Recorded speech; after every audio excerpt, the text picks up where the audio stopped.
All right, welcome to Hodinkee Live. It's the end of Baselworld Day 1. We had the kind of press preview day yesterday. We got some stories from that, but today the fair properly started and we really got into the flow of taking appointments. Some of us solo, some as a group, so we've all kind of seen some different watches so far. So we thought it would be nice and give you a look at some of our editors' favorite picks from the show so far. So we thought, Louis, do you want to start and give us maybe three of your... Yeah. So one of the watches I like the most is Peculiar, but in a very good way. It's Hermes L'Heure Impatiente. In English, it's the impatient hour. And it comes with a poetic complication. And it's something they've done consistently over the past years. And it's just kind of a take on a complication or just something else to tell the time. In the case of this Hermes, it's kind of an alarm or like a countdown to like something you look forward to. And so it actually chimes like an alarm or like a grand sonnery. The time that you set within the next 12 hours. So let's say you have something to look forward at 4 p.m. You can set that up to ring just one chime at 4 p.m. And it's a very like interesting, unusual complication and something that, you know, Hermes can get away with. And then, you know, what's interesting about that, it was the slim case that's just above 40 millimeters, but still the complication is maintained a very interesting thickness, so it wears really well, and it doesn't really show. It's very Hermes, like very distinguished. The first one. The second, completely different. It's a Seiko diver. I mean, everyone loves Seiko diver. It actually came with the re-edition. Not the only brands to do that this year. Like we've seen, you know, the Omega, like many other brands have just. And in the case of Seiko, they went for that they had launched in 1965, the 62 MAS as it's called. 6217 is the reference.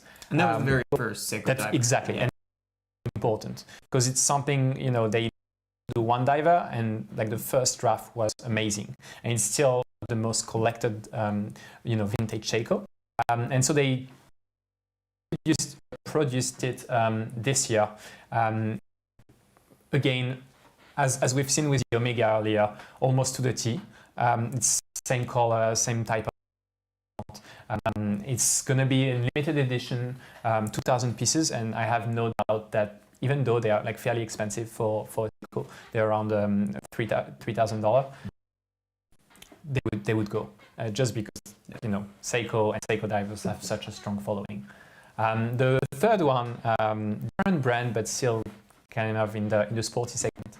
I would say I think it's Heritage Black Bay Steel.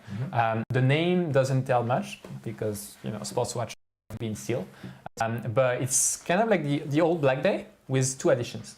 One is the steel bezel, hence the steel in the name.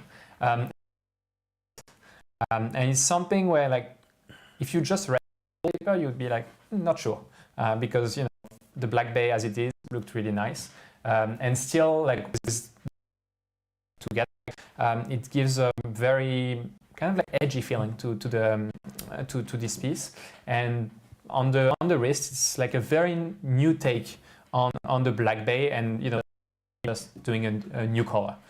So for that reason, I really enjoyed it. And last point, they brought really nice straps with it. So it's available on bracelet, but the straps are really worth. Did you have a favorite of the straps? Yeah, so one, and it's lucky because it's the strap that they actually give with if you a strap or a bracelet. It's kind of like their NATO, and in comparison to a regular NATO where, you know, you get like two layers, it's a single layer one under the watch, and so it makes the watch sit high, and as they are already like fairly thick, it's a very good take on the NATO. Cool. And consistent with what a sporty watch should go with. Great.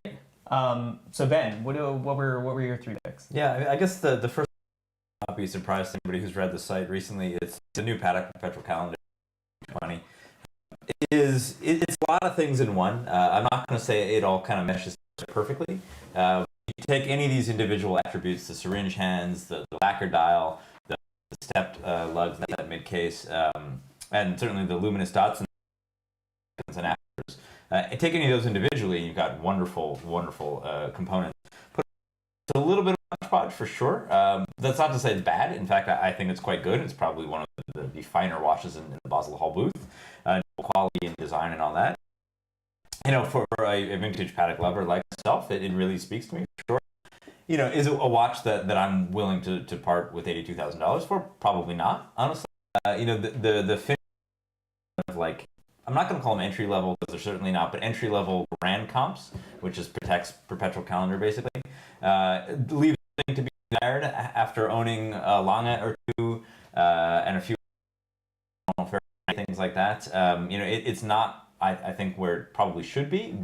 So it's a beautiful design. It's definitely a step in the right direction. And speaking with a friend of mine, William Tina from Time Zone Today, you know, we were kind of talking about, you know what, like it is a little bit too glossy today, but the generation, whether you do it in platinum or rose gold or whatever, it'll probably be pretty strong. So, you know, Patek Philippe calendar, can't go wrong there. The second choice is a Longines. It's a Heritage 45, which is a Calatrava, and this one has kind of an interesting story that not others. They've given me the go ahead to talk about it. So I own this watch. So I own the original version of this watch that I bought from a friend maybe 3 or 4 years ago. It's super slim, flat bezel, manually wound, salmon dial. I wear it on one of our kind of new Bucky suede straps. And I wear it and I post it on Instagram every now and then. And some folks at Longines saw the watch about a year and a half ago, to bring it to Basel this time last year, which I'm happily obliged to do. And they took it and now they made it. And they made it right down to my strap even, which is an amazing honor for me to see this watch. And they did a great job. I mean, it's a little bit thicker. It's automatic. It's 40 millimeters now. It's not really salmon. It's more of a kind of a sunburst thing. It's pretty damn close. And the watch is like $2,000. And so, I mean, it is, you know, I would say 8/10 of the way to my watch, a little bit bigger, automatic, stuff like that. But it's a $2,000 Calatrava that is very much in the same vein as the watch that I own. And that's the type of watch I've shown it to Patek collectors, and they just lost their mind over it. It's actually larger and kind of more beautiful than a lot of the 570s, things like that. So that's a fun watch with a personal story. And then the final watch is the Grand Remontoire, which, you know, a lot of guys think of me as a Rolex kind of vintage watch guy, but you know, you turn over a watch like a Dufour Simplicity or a Laurent or this Grandval, and you just say, holy shit, like this is what watchmaking is today. You know, these are guys really pushing things forward. These are two brothers that are doing it, you know, in the Netherlands of all places. They used to work at Renault and Papi. The finishing and the architecture of the movement is just absolutely over the top insane. We were talking about it earlier. It's got to be the best movement in the hall. Totally. You know, maybe a Romain Gaultier in there as well, and so it's all good. But this watch is just insane. And this watch in particular, you know, they've done tourbillons, they've done dead seconds, and they've all been rather expensive. This is, I'm not going to say entry level, but you can buy this watch in steel for around 45,000 euros. When you think about it, you know, what else you can buy a rose gold Nautilus for more than that. And this is pure, truest definition of high-end watchmaking by two guys that are just amazingly fun to be around. You know, you can go drinking with them and all that. And it's like, this is the way watchmaking used to be. And seeing that movement today, in particular with the dials produced by Kari, Multiline, who they're sharing a booth. I mean, that just, it really spoke to me in a way that a modern watch hasn't, probably since or the first time I saw a Laurent Ferrier tourbillon. Yeah, I would totally agree. The Grumfell watch is really incredible. I've got 3 of my own. So to kick things off, I am going to go the predictable route and say, but probably not the Rolex you'd think. It's not the Sea Dweller. It's not the Sky Dweller. It's actually the Cellini Moonface, which if you would ask me days ago if I strongly recommend that somebody buy a non-Oyster watch from Rolex today, I would have told you no. But the first Moonphase watch that Rolex has made since the 1950s, a pretty special way to kind of play on their heritage. But it's not like any Moonphase they've done. You get the new moon and you get the full moon and you get a and the moons kind of orbit through this. So you get to see kind of relatively within the cycle where you are. It's a beautiful ever rose case. The actual moon on the enamel disc is a piece of touch. It's just a really beautifully executed dress watch I would not have expected to see from Rolex. And I think they handled it really nicely, but you put it on your wrist, it still feels like a Rolex, which I thought was a nice touch. My second watch is a dress watch, but something much more complicated, and it's the Hermes Slim. So last year or 2 years ago, we got the Hermes Perpetual Calendar, which also in time zone, as if perpetual calendar wasn't enough. Just in rose gold with a silver dial. This year we're now getting platinum with this beautiful, like, deep blue dial sense. It's really striking. It's one of those watches you see from across the room, you have to go take a look at. And something I thought Hermes did that was really nice is the US thing is exactly the same price as the rose gold edition. They didn't want to mark it up. Just this is what they think their perpetual calendar should cost, and that's what it costs. So it's just under $40,000 US. It's a really amazing watch, and sure, it's not Patek, it's not Lange. You get kind of the look and the feel of an Hermes product, but you also get really high-end watchmaking. I think not enough people fully appreciate. And it is also literally less than half the price of a Patek. Yeah, is it absolutely. Absolutely not. No. Some people might not like all the H finishing on the movement, sure, but you know, it's a pretty amazing watch. And the last one is so far probably the watch of the show, and that's the new trio of Grand Seiko limited editions. So for those of you who may have missed the news, as of today, Grand Seiko is no longer a sub-brand of Seiko. It's its own independent company. So to kick that off, they launched kind of anniversary edition type pieces inspired by the original Grand Seiko piece.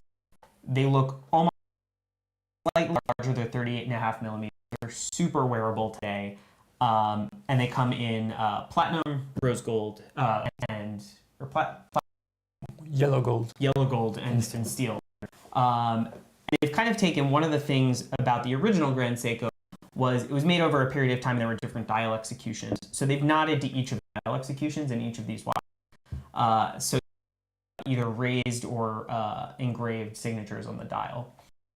And the platinum has the engraved signature, which is probably my favorite of the bunch. Mm-hmm. And then something else that only is the gold and steel models are regulated to -3.5 seconds per day. The platinum is regulated to -1+5. So you're not just getting a more precious metal, you're actually getting a better movement. And I'm sure most customers will, but I personally find it extremely charming. And there was another subtlety I liked, is that the dials are like slightly to match kind of like the tone of the metal.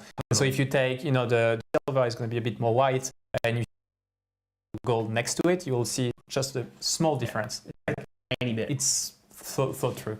Totally. Yeah, those watches to me really embody somebody thinking the product through from concept all the way to absolute finest details. Yeah. They're limited editions, but they still can be had for $5,700 US, which I think might not like a super bargain for a 3-hand time only manually wound watch. At that level of finish and that level of chronometry, it's a pretty amazing deal. Yeah, no, I think that watch is a bargain. I think the show, I agree. I think that I mentioned it earlier on the site in print or in writing. Omega has the new Railmaster, which you can buy for $4,900 on a leather strap. Master coaxial chronometer, beautiful kind of dial with the 369 crosshair, the whole thing. We're now seeing watches that are really attractive for even hardcore enthusiasts such as ourselves and you guys. Which Seiko has always done that. They're getting better at it. I really love that the Grand Seiko is its own thing, its own brand. It long deserved it for sure. Omega had a really strong year with the trilogy as well as this Railmaster. So I guess the for you guys is, what is the most expensive watch you've seen today? The most expensive watch I saw today. Or the dumbest watch you've seen today? We've seen a lot of both. I would guess the watch I've seen today, I actually don't know the price of it. Yeah. Thought we were getting to take a look at the Creedor minute repeater, and they brought in a different Creedor watch that about it. It's a Japanese domestic market only piece. Yeah. It had a marquetry mother of pearl dial that must have had 200-300 individually laid pieces of diamonds, and then you turned it over and it was a spring drive movement, that was like a multicolored mother of pearl and gold sculpture. You actually couldn't see any plates. It was insane. Guessing that's probably the most expensive thing I saw. You know what that was? How much it cost? I don't know anything about the watch other than what it looks like. I have some photos, so I'll do some research later. You know what that watch is? Yeah, if anyone has any idea, please let me know. I think I'll take this watch. I don't even know if it's still real. But basically on Instagram, they're showing what they call like a Chanel Mademoiselle G12 or something like that. And it's apparently like Madame Chanel with the hands, you know. Like Mickey Mouse hand. Exactly. And I haven't seen it in person, so I can't say, one, if it's real, two, if it's like better than, I don't assume so. But it's just weird. Yeah. Like I would never expect, you know, Chanel, which is very refined, to do some Mickey Mouse. Yeah. If Karl Lagerfeld is watching, reach out to us and let us know, please. Let us get the inside on this watch. Yeah. And for you? Many dumb watches, like just a random, dumb watches? predominantly dumb watches. Most expensive is actually in this apartment right now. I'm not going to tell you where we're staying. It is a Grubel Forzi GMT. It is actually on the wrist currently of our wonderful editor-in-chief, Jack Forrester. He's been lent it for the week. If you see Jack around town, you know, take a look at what's on his wrist. So it's a Grubel Forzi GMT. And please don't mug him. For our insurance policy, we can't handle it, truly. Don't put us out of business. So Jack has a Grubel Forzi GMT in platinum on his wrist, which is just a fucking monster. But it's an amazing watch. And with Jack, I think he can pull it off in a way that most of us couldn't. So that's a round for sure. We got to get you something crazy next. Well, looking forward to that. Cool. Well, thanks for tuning in, and this up the next couple of nights and give you a little bit every night of what we're doing, or at least a couple more times throughout the show. And tweet at us, hit us up on Instagram, send us emails, let us know what you want to see from the show.